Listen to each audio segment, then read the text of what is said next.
Après une décennie de stagnation, l'économie ivoirienne retrouve des couleurs et les signes de la relance sont perceptibles ici et là, et notamment à Abidjan, la capitale économique. Travaux de voirie et d'assainissement, lutte contre l'insalubrité, lancement de projets de logements sociaux par le gouvernement à Abidjan et à l'intérieur du pays, opérations immobilières menées par le secteur privé, etc.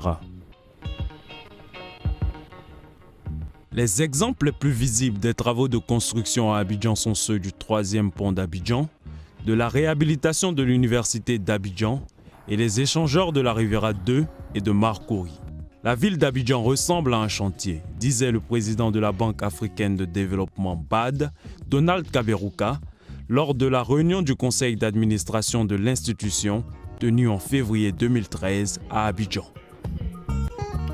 Les efforts de sortie de crise du gouvernement, appuyés par les partenaires au développement dans la BAD, sont remarquables en termes de croissance économique. De 3% en 2010, le taux de croissance était dégradé en 2011, tombant à moins 4,7%. En 2012, la remontée est spectaculaire, 9,8%, avec une inflation maîtrisée à 1,3%.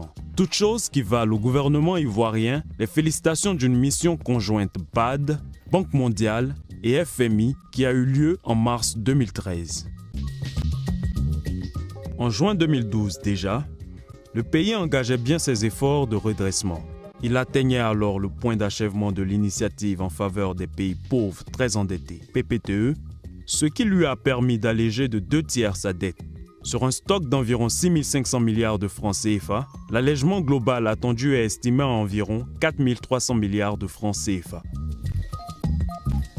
C'est dans ce contexte que la BAD prépare son retour annoncé pour 2014. Les premiers pas de ce retour ont été marqués en février 2013 par la tenue d'une réunion du conseil d'administration de l'institution. Une première depuis la relocalisation en Tunisie en 2003. Un retour précédé également, durant la même période, par une mission de consultation des administrateurs venus s'enquérir de l'évolution des projets financés par la BAD, tout comme de l'évolution économique globale du pays.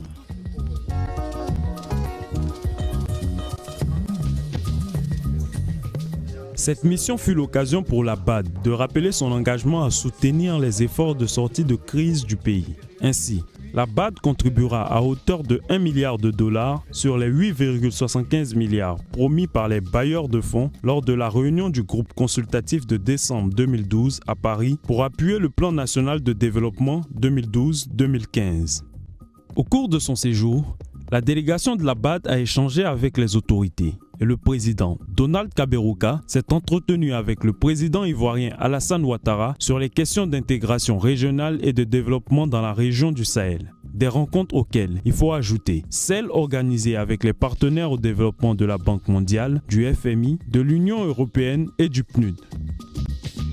Les partenaires du secteur privé et des organisations de la société civile ont également été consultés. L'objectif recherché étant d'élargir les échanges afin que les interventions de la BAD aient le plus grand impact possible sur le terrain. Ces différentes rencontres ont été ponctuées de visites de sites, de chantiers de réhabilitation des locaux de la BAD et de projets financés par l'institution. Au nombre de ceux-ci, le siège en réhabilitation, l'immeuble du CCIA devant abriter une partie du personnel, le projet de gestion intégrée du bassin versant du Gourou, le pont Henri Konon-Bédié appelé 3e pont et la centrale thermique d'Azito. Le retour annoncé de l'institution et ses missions sont porteurs d'espoir pour la population et le gouvernement après des années de crise. Ils y voient le retour véritable du pays sur la scène internationale, tout comme un soutien supplémentaire à la relance économique en termes de création d'emplois, de stimulation de l'économie et de financement de nouveaux projets de développement qui contribueraient à l'amélioration des conditions de vie des populations.